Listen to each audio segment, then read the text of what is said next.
ಎಷ್ಟು ಚೆನ್ನಾಗಿ ಅಡಿಗೆ ಮಾಡ್ತೀನಿ ನೋಡಿ. ಪ್ರತಿದಿನ ಅಮ್ಮ ಅಡುಗೆ ಮನೆಯಲ್ಲಿ ಅಡುಗೆ ಮಾಡುವುದು ನೋಡಿಹೆನು. ನನ್ನ ಪುಟ್ಟ ಅಡುಗೆ ಮನೆಯಲ್ಲಿ ನಾನು ಅಡುಗೆ ಮಾಡುವೆನು.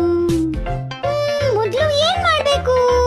ಗ್ಯಾಸ್ ಒಲೆಯಲ್ಲಿ ಕುಕ್ಕರ್ ಇಟ್ಟು ಮೊದಲು ಅನ್ನವ ಮಾಡುವೆನು.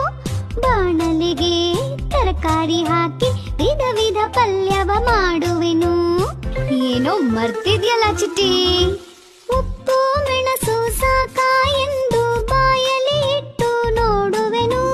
ಎರಡು ಹಾಕಿ ಸರಿಯಾಗಿ ಪಲ್ಯವ ಮಾಡಿ ಮುಗಿಸುವೆನು. ಆ ದೋಸೆ ವಾಸನೆ ಘಮ ಘಮ ಅಂತಿದ್ಯಲ್ಲ. ಕಾವ